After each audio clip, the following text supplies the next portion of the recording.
Hello, my name is Kaylin Miller, and I am going to be talking about human health.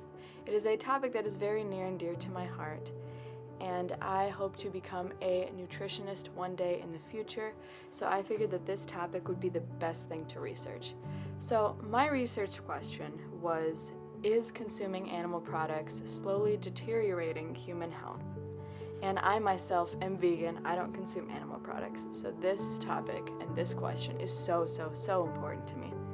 I first would like to talk about an article that I read from the Science Direct magazine. The more we produce animals, the more we produce livestock, and the more meat and dairy we consume, the more agricultural emissions there are. If all Americans went vegan, annual emissions would drop from 623 million tons to 446 million tons a year. That's a lot in the grand scheme of things. But what this article also brought up was the fact that a lot of vegans are missing key nutrients such as vitamin A, B12, and calcium. And this confused me quite a bit because I myself consume a lot of vitamin A, copious amounts of vitamin A, in carrots, broccoli, and peppers. There's no way that a vegan cannot get nutrients that meat eaters can get. The second piece I would like to bring up is a very controversial film that I recently watched. It's called What the Health by Kip Anderson. And a lot of people have heard of it. A lot of people call it vegan propaganda. A lot of people really love it. A lot of people really hate it. But the facts in this film are not left uncited. And although some of them are startling, the creators of this film left no page unturned. They did all of the research. They spent so long creating this film. But there were some very startling facts in it. 70% of deaths and morbidity are largely lifestyle related and preventable. Most people in the world are lactose intolerant. Dairy is linked to many types of cancer. American Diabetes Association recommends eating foods that cause diabetes. What is the American Diabetes Association doing? Why would they not want to help us? I actually interviewed my own mother who sat down and watched this with me, and she eats meat and dairy. What did you think about the film when you first watched it?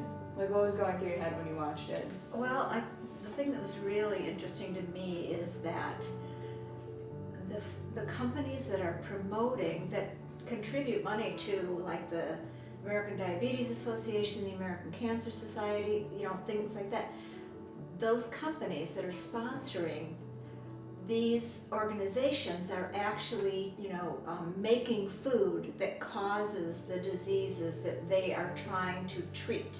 They don't, and actually it was so interesting that they're not trying to cure people because that would put them out of business. They are trying to just treat them so that they can live with their disease. How do you get your protein? There's no protein on Earth that doesn't come from plants. When you're consuming meat and dairy, what you're really getting is just what the plants that they ate. Because cows consume plants, and those plants have protein in it. The thing that was really neat about this is there was so much information from physicians. Oh yeah, for sure. About how our systems process different foods. If you want to truly be healthy, you have to give your body plants. Right. And that was just the bottom line of the video. But the thing is that you're investing in your health, so when you spend money on organic food and healthier food, and you take the time to prepare it, it's an investment. You're investing in your health and you're adding years to your life. You can't go wrong with eating vegetables. You just right. can't. There's literally no argument against eating vegetables. I love that. I think everybody should watch What the Health. You think everybody should watch it? I think everybody should watch it. Whether it changes them or not, I think that just to get another perspective, just to get that perspective and start thinking a little bit about what they're eating.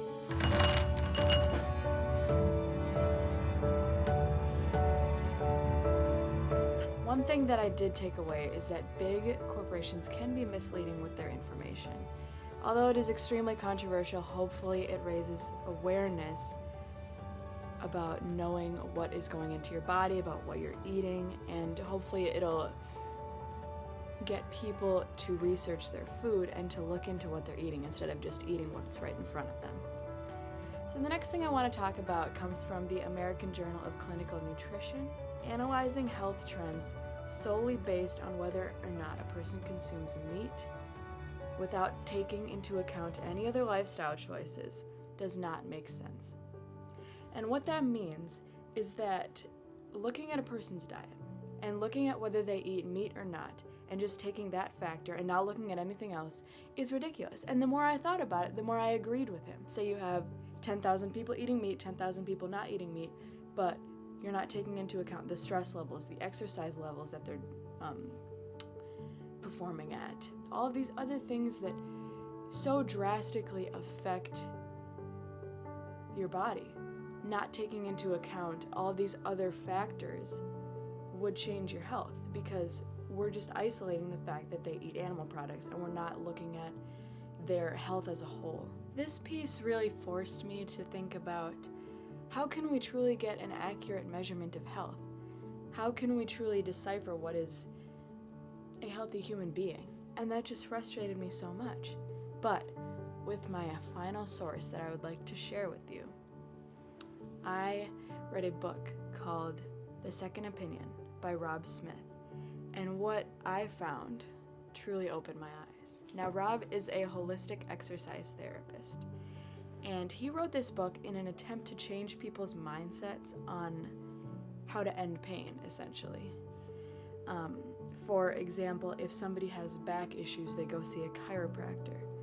But Smith's ideology is that many things could be the root cause of a symptom.